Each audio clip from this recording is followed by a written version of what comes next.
আজকের ভিডিওটা হয়তো আপনার পুরো প্যারেন্টিং ভাবনাটাকেই বদলে দেবে। আমরা প্রায় সবাই একটা ভুল জায়গায় লড়াই করি, সন্তানকে পড়তে বসানো নিয়ে। পড়তে বসো, মোবাইলটা নামাও, পরীক্ষা সামনে, এই কথাগুলো বলতে বলতে একসময় ঘরটাই যুদ্ধক্ষেত্র হয়ে যায়। আপনি রাগ করেন, সন্তান বিরক্ত হয়, পড়াশুনো হয়ে ওঠে চাপ আর ভয়ের আরেক নাম। কিন্তু যদি আমি আপনাকে বলি সন্তানকে পড়তে বসাতে হবে না, শুধু 5টি জিনিস বদলান, সে নিজে থেকেই পড়তে বসবে। শুনতে অবাক লাগলেও সত্যিটা হলো শিশুরা অলস নয়, তারা পরিবেশের প্রতিফলন। যেখানে কৌতূহলকে সম্মান করা হয় সেখানে শেখা আনন্দে পরিণত হয়। যেখানে তুলনা, ভয় আর চাপ বেশি সেখানে বই খুললেই মাথা ব্যথা শুরু হয়। আজকের এই ভিডিওতে আমি বিশ্লেষণ করে দেখাবো সেই 5টি পরিবর্তন যেগুলো করলে আপনার সন্তানকে আর জোর করতে হবে না, বরং সে নিজে থেকেই শেখার দিকে ঝুঁকবে। আপনি যদি একজন সচেতন বাবা মা হন, যদি সত্যিই চান আপনার সন্তানের ভবিষ্যৎ উজ্জ্বল হোক, তাহলে ভিডিওটা শেষ পর্যন্ত মনোযোগ দিয়ে দেখুন। কারণ আমরা শুধু পড়াশোনার কথা বলছি না, আমরা কথা বলছি আপনার সন্তানের মানসিকতা, আত্মবিশ্বাস আর ভবিষ্যৎ গড়ার ভিত্তি নিয়ে। আর ভিডিও শুরু করার আগে একটি ছোট্ট অনুরোধ, আপনি যদি চান এমন আরও বাস্তবধর্মী, বিশ্লেষণ ভিত্তিক ও জীবন বদলে দেওয়া কন্টেন্ট পেতে, তাহলে এখনই ভিডিওতে একটি লাইক দিন, কমেন্টে লিখুন আমি বদলাতে প্রস্তুত, আর অবশ্যই আমাদের channel YT Bangla motivation subscribe করে পাশে থাকা বেল আইকনটি অন করে রাখুন, যাতে ভবিষ্যতে এমন গুরুত্বপূর্ণ ভিডিও মিস না করেন। আপনার একটি লাইক, একটি কমেন্ট আমাদের আরও শক্তি দেয়, আর হয়তো আপনার একটি শেয়ার আরেকজন বাবা মায়ের জীবন বদলা দিতে পারে। মনে রাখবেন, সন্তানকে বদলাতে চাইলে আগে পরিবেশ বদলাতে হয়। সন্তানকে শাসন করার আগে তাকে বোঝা জরুরি। আর পড়াশুনোকে চাপ থেকে আনন্দে রূপান্তর করতে হলে আজ থেকেই শুরু করতে হবে সঠিক পরিবর্তন। তাহলে চলুন জেনে নেওয়া যাক সেই 5টি জিনিস যেগুলো বদলালেই আপনার সন্তান নিজে থেকেই বই হাতে তুলে নেবে। 1 নাম্বার, আপনার বাড়ির পরিবেশ বদলান। চাপের নয়, শেখার পরিবেশ তৈরি করুন। আমরা প্রায়ই ভাবি সন্তান পড়তে চায় না, কিন্তু খুব কম সময়ই আমরা ভাবি বাড়ির পরিবেশ কি পড়ার উপযোগী। একটা কথা মনে রাখবেন, শিশুরা কথা কম শোনে, পরিবেশ বেশি শোনে। আপনি যদি সারা দিন টিভির উচ্চ শব্দে সিরিয়াল দেখেন, হাতে মোবাইল নিয়ে ঘন্টার পর ঘন্টা স্ক্রোল করেন, পরিবারের সদস্যরা যদি একে অপরের সাথে রাগারাগি, অভিযোগ আর নেতিবাচক কথায় ব্যস্ত থাকে, তাহলে সেই বাড়িতে বসে একটি শিশুর মনোযোগী হয়ে পড়া প্রায় অসম্ভব। কারণ পড়াশোনা শুধু বই খুলে বসার নাম নয়, এটা মানসিক স্থিরতার বিষয়। প্রথম পরিবর্তন তাই শুরু হবে আপনার ঘর থেকে। আপনার সন্তানকে আলাদা করে পড়ার রুম না দিলেও অন্তত একটা নির্দিষ্ট কোণ তৈরি করুন, যেখানে আলো ভালো, শব্দ কম, টেবিল চেয়ার আর প্রয়োজনীয় বইগুলো গোছানো থাকবে। এলোমেলো ঘর মানে এলোমেলো মন। এটা শুধু বড়দের জন্য নয়, শিশুদের ক্ষেত্রেও সত্যি। যখন তার পড়ার জায়গাটা পরিপাটি থাকবে, তখন তার মস্তিষ্ক সেই পরিবেশের সাথে তাল মিলিয়ে ফোকাসড হতে শুরু করবে। দ্বিতীয় বিষয়, বাড়িতে শেখার সংস্কৃতি তৈরি করুন।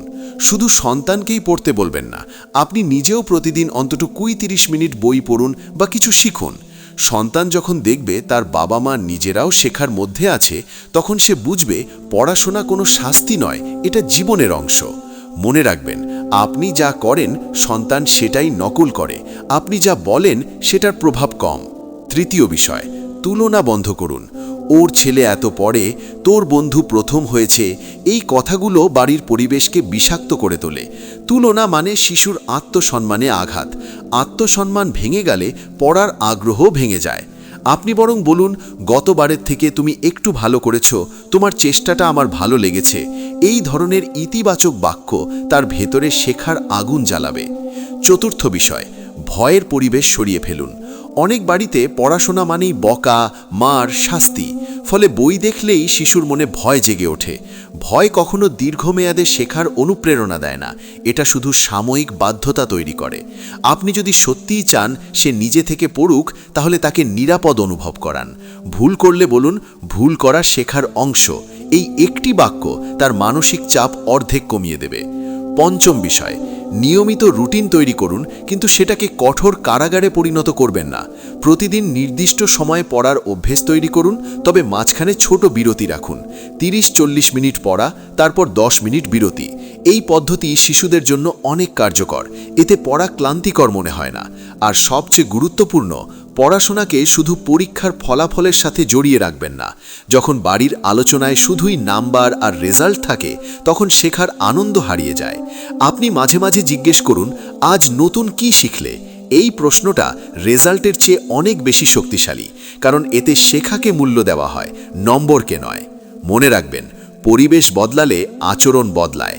আপনি যদি বাড়িকে এমন জায়গায় রূপান্তর করেন যেখানে শান্তি আছে, সম্মান আছে, শেখার উদাহরণ আছে, তাহলে সন্তানকে আর পড়তে বসাতে হবে না। সে নিজেই সেই পরিবেশের সাথে তাল মিলিয়ে বই হাতে তুলে নেবে। কারণ শিশুরা অলস নয়, তারা শুধু সঠিক পরিবেশের অপেক্ষায় থাকে। 2 নাম্বার, নির্দেশ নয়, সংযোগ বাড়ান। সম্পর্ক ঠিক হলে পড়া নিজে থেকেই ঠিক হবে। আমরা প্রায়ই ভাবি সন্তান পড়ছে না কারণ সে অবাধ্য, অলস বা দায়িত্বজ্ঞানহীন।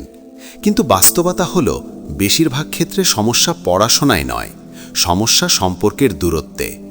যে সন্তানের সাথে বাবা মায়ের মানসিক সংযোগ শক্ত, সেই সন্তানকে আলাদা করে বারবার পড়তে বসো বলতে হয় না, কারণ সে বাবা মায়ের কথাকে চাপ হিসেবে নয়, যত্ন হিসেবে গ্রহণ করে। তাই দ্বিতীয় যে জিনিসটি আপনাকে বদলাতে হবে, সেটি হলো আপনার যোগাযোগের ধরন। খেয়াল করুন, আপনি সন্তানের সাথে বেশি কোন ধরনের কথা বলেন? কতক্ষণ মোবাইল? হোমওয়ার্ক শেষ হয়েছে? এভাবে চললে কিছু হবে না। এই কথাগুলো যদি বেশি হয়ে থাকে, তাহলে সম্পর্ক ধীরে ধীরে নির্দেশনামূলক হয়ে যায়, বন্ধুত্বপূর্ণ থাকে না। শিশুরা এমন মানুষের কথা বেশি শোনে যাদের কাছে তারা বোঝা ও নিরাপদ বোধ করে। আপনি যদি প্রতিদিন অন্তত 15-20 মিনিট শুধু তার সাথে বসে কথা বলেন, পড়াশোনা ছাড়া অন্য বিষয় নিয়ে, তার পছন্দ অপছন্দ, বন্ধু, স্বপ্ন, ভয়, এই সব নিয়ে, তাহলে সে অনুভব করবে আপনি তার জীবনের অংশ। এই সংযোগই পড়ার আগ্রহ তৈরি করার সবচেয়ে বড় ভিত্তি। মনে রাখবেন, শিশু যখন মানসিকভাবে একা বোধ করে, তখন সে পড়ার মধ্যে আশ্রয় খোঁজে না, বরং মোবাইল, গেম বা বাইরের বিভ্রান্তিতে আশ্রয় খোঁজে। তাই পড়ার আগে সম্পর্ককে অগ্রাধিকার দিন। আরেকটি গুরুত্বপূর্ণ বিষয় হল তার কথা মন দিয়ে শোনা। আমরা অনেক সময় সন্তান কথা বলতে শুরু করলেই উপদেশ দিতে শুরু করি, কিন্তু সে উপদেশ চায় না, সে চায় স্বীকৃতি। সে যদি বলে, আমার পড়তে ইচ্ছা করছে না, আপনি সঙ্গে সঙ্গে বলবেন না, এভাবে চললে ভবিষ্যৎ অন্ধকার। বরং বলুন, কেন ইচ্ছা করছে না, কি কঠিন লাগছে। যখন সে বুঝবে তার অনুভূতিকে গুরুত্ব দেওয়া হচ্ছে, তখন সে নিজেই সমস্যার সমাধানে আগ্রহী হবে। আরেকটি বড় ভুল আমরা করি, ভালোবাসাকে শর্তের সাথে বেঁধে দিই। ভালো রেজাল্ট করলে তবেই খুশি হব, প্রথম না হলে কথা বলবো না। এই ধরনের শর্ত সন্তানের মনে অদৃশ্য চাপ তৈরি করে। সে তখন পরে ভালোবাসা পাওয়ার জন্য, শেখার আনন্দের জন্য নয়। কিন্তু যখন সে বুঝবে ফলাফল যাই হোক তার মূল্য কমবে না, তখন তার আত্মবিশ্বাস বাড়বে। আত্মবিশ্বাসই পড়ার ইঞ্জিন। আপনি যদি চান সে নিজে থেকে পড়ুক, তাহলে তার ভেতরে এই বিশ্বাস গড়ে তুলুন, আমি পারব, কারণ আমার পাশে আমার পরিবার আছে। এছাড়া ছোট সাফল্য উদযাপন করুন।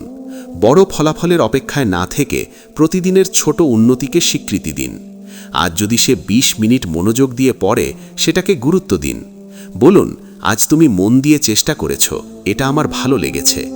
এই স্বীকৃতি তার মস্তিষ্কে ডোপামিনের ইতিবাচক সংযোগ তৈরি করে, ফলে সে আবারও সেই অভিজ্ঞতা পেতে চাইবে।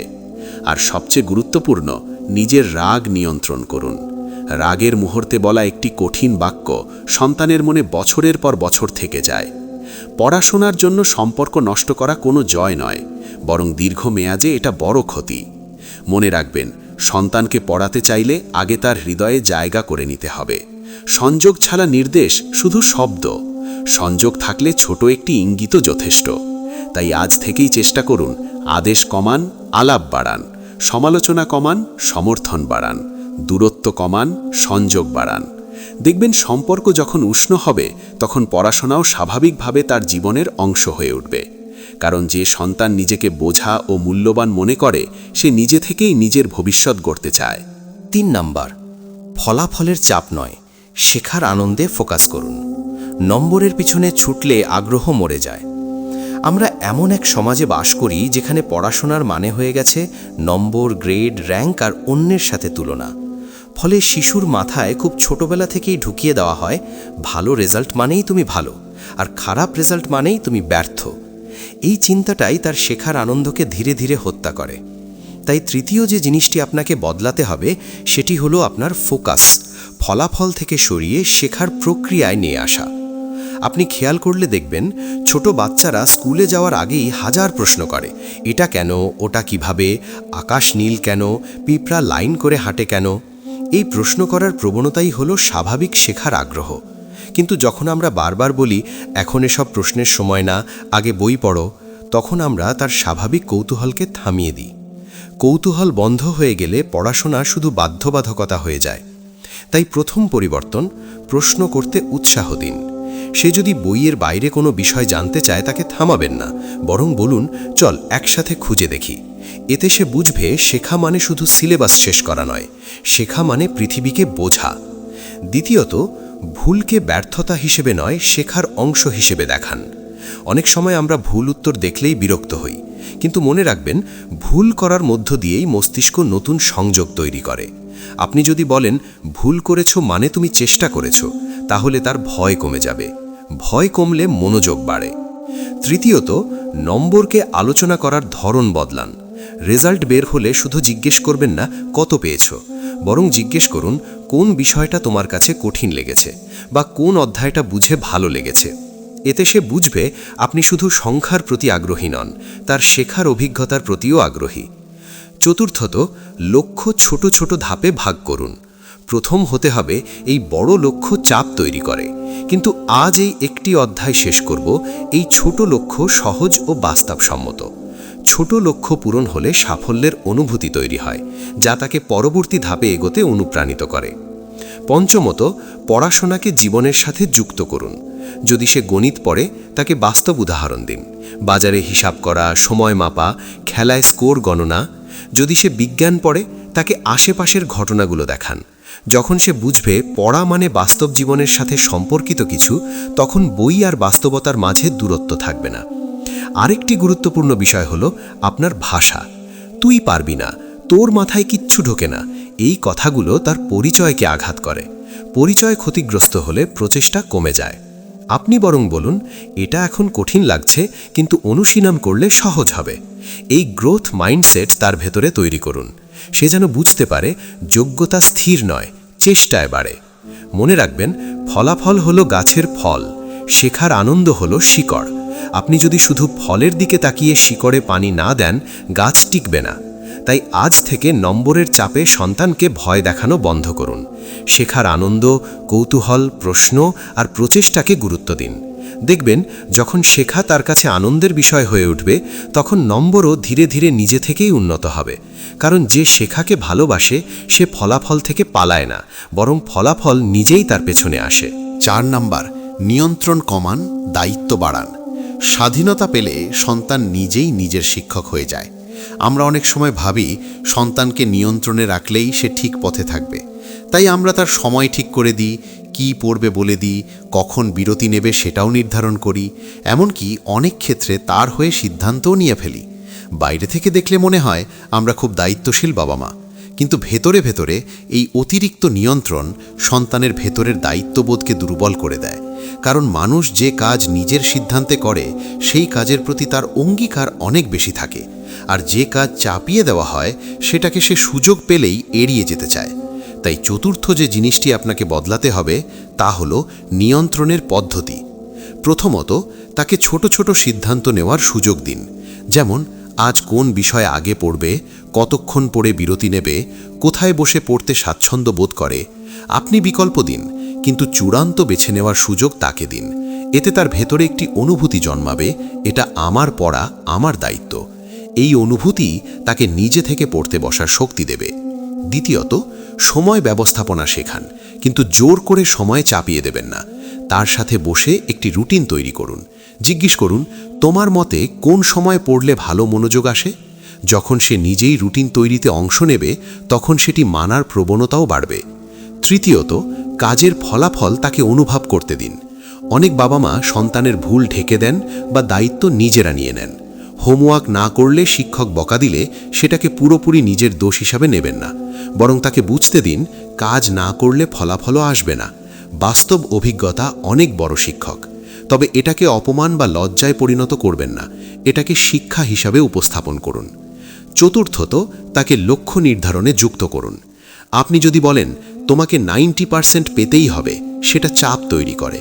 কিন্তু আপনি যদি বলেন তোমার মতে এইবার কতটা উন্নতি করা সম্ভব, তাহলে সে নিজেই নিজের লক্ষ্য স্থির করবে। নিজের স্থির করা লক্ষ্য পূরণ করার আগ্রহ সবসময় বেশি থাকে। পঞ্চমত, সমস্যা সমাধানে তাকে চিন্তা করতে উৎসাহ দিন। কোনো অধ্যায় কঠিন লাগলে সঙ্গে সঙ্গে সমাধান বলে না দিয়ে জিজ্ঞেস করুন, তোমার কি মনে হয়, কোথায় আটকে গেছো? এতে তার বিশ্লেষণ ক্ষমতা বাড়বে, সে শিখবে কিভাবে নিজে চিন্তা করতে হয়। এই দক্ষতা শুধু পরীক্ষার জন্যই নয়, জীবনের জন্যও গুরুত্বপূর্ণ। আরেকটি গুরুত্বপূর্ণ বিষয় হল অতিরিক্ত নজরদারি কমানো। সারাক্ষণ গিয়ে দেখে আসা, পড়ছো তো, কি পড়ছো, এই অভ্যেস তার ভেতরে বিরক্তি তৈরি করে। আপনি বিশ্বাস দেখান, মাঝে মাঝে শুধু জিজ্ঞেস করুন, কোনো সাহায্য লাগবে? এই প্রশ্ন তাকে মনে করিয়ে দেবে আপনি তার পাশে আছেন, তার ওপর বসে নেই। মনে রাখবেন, সন্তানকে স্বাধীনতা দেওয়া মানে তাকে একা ফেলে দেওয়া নয়, বরং তাকে এমনভাবে প্রস্তুত করা যাতে সে নিজের দায়িত্ব নিজে নিতে পারে। যখন সে অনুভব করবে তার ওপর আস্থা রাখা হয়েছে, তখন সে সেই আস্থার মর্যাদা রাখতে চাইবে। দায়িত্ববোধ জন্মালে পড়াশোনা আর বাহ্যিক চাপের বিষয় থাকে না, এটা তার নিজের লক্ষ্য হয়ে দাঁড়ায়। তাই আজ থেকেই নিয়ন্ত্রণের ভাষা বদলান। আমি বলেছি তাই করো বদলে বলুন, চলো একসাথে ঠিক করি। এই ছোট্ট পরিবর্তনই তাকে নির্ভরশীলতা থেকে আত্মনির্ভরশীলতার পথে নিয়ে যাবে। আর যে সন্তান আত্মনির্ভরশীল হয়ে যায়, তাকে পড়তে বসাতে হয় না, সে নিজেই নিজের ভবিষ্যতের জন্য কাজ শুরু করে দেয়। 5 নম্বর, আপনার প্রত্যাশা ও ভাষা বদলান। সন্তানের পরিচয় ভাঙবেন না, গড়ে তুলুন। আমরা অনেক সময় বুঝতেই পারি না যে আমাদের বলা কিছু সাধারণ বাক্য সন্তানের মনে কত গভীর প্রভাব ফেলে। তুই তো কখনো মন দিয়ে পড়িস না, তোর দ্বারা কিছু হবে না, তোর ভাইয়ের মতো হতে পারলি না। এই কথাগুলো হয়তো রাগের মাথায় বলা, কিন্তু এগুলো ধীরে ধীরে সন্তানের পরিচয় তৈরি করে দেয়। সে নিজেকে অলস, অযোগ্য বা ব্যর্থ ভাবতে শুরু করে। আর মানুষ নিজের সম্পর্কে যা বিশ্বাস করে, শেষ পর্যন্ত সেটাই হয়ে ওঠে। তাই পঞ্চম যে জিনিসটি আপনাকে বদলাতে হবে, সেটি হলো আপনার প্রত্যাশা প্রকাশের ধরন এবং প্রতিদিনের ভাষা। প্রথমত, সন্তানের ওপর এমন প্রত্যাশা চাপিয়ে দেবেন না যা তার সক্ষমতা, আগ্রহ বা বর্তমান অবস্থার সাথে সামঞ্জস্যপূর্ণ নয়। উচ্চ লক্ষ্য রাখা খারাপ নয়, কিন্তু লক্ষ্য যদি অবাস্তব হয়, তাহলে সেটা অনুপ্রেরণা নয়, চাপ হয়ে দাঁড়ায়। আপনি বরং উন্নতির ধারাবাহিকতাকে গুরুত্ব দিন। গতবার 50 পেলে এবার 60, এই উন্নতিই আসল সাফল্য। দ্বিতীয়ত, লেবেল লাগানো বন্ধ করুন। এইটা অলস, এইটা দুষ্টু, এইটা গেম পাগল। এই লেবেলগুলো তার মস্তিষ্কে স্থায়ী পরিচয় হয়ে যায়। সে তখন ভাবে আমি তো এমনই, ফলে বদলানোর প্রেরণা কমে যায়। আপনি বরং আচরণকে আলাদা করুন পরিচয় থেকে। বলুন, আজ তুমি পড়নি, কিন্তু তুমি চাইলে মন দিয়ে পড়তে পারো। এতে সে বুঝবে তার আচরণ বদলাতে পারে, তার পরিচয় স্থির নয়। তৃতীয়ত, প্রচেষ্টাকে প্রশংসা করুন, ফলাফলকে নয়। যদি সে অনেক কষ্ট করে 70 পায়, তাকে বলুন, তুমি যেভাবে চেষ্টা করেছ সেটা আমাকে গর্বিত করেছে। এতে সে বুঝবে চেষ্টা মূল্যবান। কিন্তু যদি আপনি শুধু 90 পেলে ভালো হতো, তাহলে তার মনে হবে চেষ্টা যথেষ্ট নয়। এই অনুভূতি দীর্ঘমেয়াদে হতাশা তৈরি করে। চতুর্থত, ভবিষ্যৎ নিয়ে ভয় দেখানো কমান। এভাবে চললে ভবিষ্যতে কষ্ট পাবে, এই বাক্য হয়তো বাস্তবতার কথা বলে, কিন্তু শিশুর মনে এটা আতঙ্ক তৈরি করে। আতঙ্ক মস্তিষ্কের শেখার ক্ষমতা কমিয়ে দেয়। আপনি বরং ভবিষ্যৎকে স্বপ্ন হিসেবে উপস্থাপন করুন। বলুন, তুমি কি হতে চাও, চলো সেই পথে ছোট ছোট পদক্ষেপ নিই। এতে সে লক্ষ্যকে নিজের স্বপ্ন হিসেবে দেখবে, আপনার চাপ হিসেবে নয়। পঞ্চমত, নিজের আচরণে স্থিরতা আনুন। একদিন খুব উৎসাহ, আরেকদিন তীব্র রাগ, এই অস্থিরতা সন্তানের মনে বিভ্রান্তি তৈরি করে। সে বুঝতে পারে না কোনটা স্থায়ী। আপনি যদি ধারাবাহিকভাবে শান্ত, সহায়ক ও দৃঢ় থাকেন, তাহলে সে নিরাপদ বোধ করবে। নিরাপত্তা বোধই শেখার ভিত্তি। আরেকটি গুরুত্বপূর্ণ বিষয় হল তার সামনে নিজের ভুল স্বীকার করা। যদি কখনো রাগ করে কটু কথা বলে ফেলেন, পরে গিয়ে বলুন, আমি রাগের মাথায় ভুল বলেছি। এতে সে শিখবে ভুল স্বীকার করা দুর্বলতা নয়, শক্তি, এবং সে নিজেও ভুলকে ভয় পাবে না। মনে রাখবেন, সন্তানের ভেতরে প্রতিদিন একটি অদৃশ্য গল্প তৈরি হচ্ছে। আমি কে? এই গল্পের লেখক অনেকটাই আপনি। আপনি যদি প্রতিদিন তাকে বিশ্বাস, সম্মান ও সম্ভাবনার গল্প শোনান, তাহলে সে নিজেকে সক্ষম ভাববে। আর যে শিশু নিজেকে সক্ষম ভাবে সে নিজের ভবিষ্যতের জন্য নিজেই পরিশ্রম করতে শুরু করে। তাই আজ থেকেই ভাষা বদলান, প্রত্যাশাকে বাস্তবসম্মত করুন, পরিচয়কে আঘাত না করে আচরণকে সংশোধন করুন। দেখবেন পড়াশোনা তখন আর যুদ্ধের বিষয় থাকবে না, এটা হয়ে উঠবে তার নিজের উন্নতির পথ। কারণ যার আত্মপরিচয় শক্ত তাকে পড়তে বসাতে হয় না, সে নিজেই নিজের স্বপ্ন পূরণের জন্য বই খুলে বসে। আজকের পুরো আলোচনায় আমরা একটা বিষয় খুব পরিষ্কারভাবে বুঝলাম। সন্তানকে জোর করে পড়াতে হয় না, তাকে এমন পরিবেশ দিতে হয় যেখানে সে নিজেই পড়তে চায়। আপনি যদি বাড়ির পরিবেশ শান্ত ও শেখার উপযোগী করেন, সম্পর্ককে নির্দেশের বদলে সংযোগে রূপ দেন, ফলাফলের চাপ কমিয়ে শেখার আনন্দ বাড়ান, নিয়ন্ত্রণ কমিয়ে দায়িত্ব বাড়ান এবং নিজের ভাষা ও প্রত্যাশাকে ইতিবাচক করেন, তাহলে দেখবেন ধীরে ধীরে আপনার সন্তান বদলাতে শুরু করেছে। হয়তো একদিনই নয়, কিন্তু ধারাবাহিক পরিবর্তন সব সময় ফল দেয়। মনে রাখবেন, সন্তান কোনো মেশিন নয় যে বোতাম চাপলেই পড়তে বসবে। সে একজন মানুষ, তার অনুভূতি আছে, আত্মসম্মান আছে, স্বপ্ন আছে। আপনি যদি তার ভেতরের মানুষটাকে গড়ে তুলতে পারেন, তাহলে পড়াশোনা তার জীবনের স্বাভাবিক অংশ হয়ে যাবে। আজ থেকেই সিদ্ধান্ত নিন, আমি সন্তানকে চাপ দিয়ে নয়, বোঝাপড়া দিয়ে এগিয়ে নেব। আমি তাকে ভয় দেখিয়ে নয়, অনুপ্রেরণা দিয়ে পথ দেখাবো। কারণ শেষ পর্যন্ত নম্বর নয়, মানসিকতা মানুষকে বড় করে। আর একটি সচেতন বাবা মা পুরো একটি প্রজন্ম বদলে দিতে পারে। যদি আজকের ভিডিওটি আপনার ভালো লেগে থাকে, যদি মনে হয় এই কথাগুলো আপনার ভাবনায় পরিবর্তন এনেছে, তাহলে ভিডিওতে একটি লাইক দিন, কমেন্টে লিখুন আপনার মতামত বা অভিজ্ঞতা। আপনি কোন পরিবর্তনটি আজ থেকেই শুরু করবেন? আর অবশ্যই channel YT Bangla motivation subscribe করে পাশে থাকা বেল আইকনটি অন করে রাখুন, যাতে ভবিষ্যতে এমন বাস্তবধর্মী, বিশ্লেষণমূলক ও জীবন বদলে দেওয়া ভিডিও মিস না করেন। আপনার একটি শেয়ার হয়তো আরেকজন বাবা মায়ের চোখ খুলে দিতে পারে। মনে রাখবেন, সন্তানকে সফল করতে চাইলে প্রথমে আমাদের নিজেদের সচেতন হতে হবে। পরিবর্তন শুরু হোক আজ, আপনার ঘর থেকে, আপনার মন থেকে। দেখা হবে পরবর্তী ভিডিওতে, ইনশাআল্লাহ।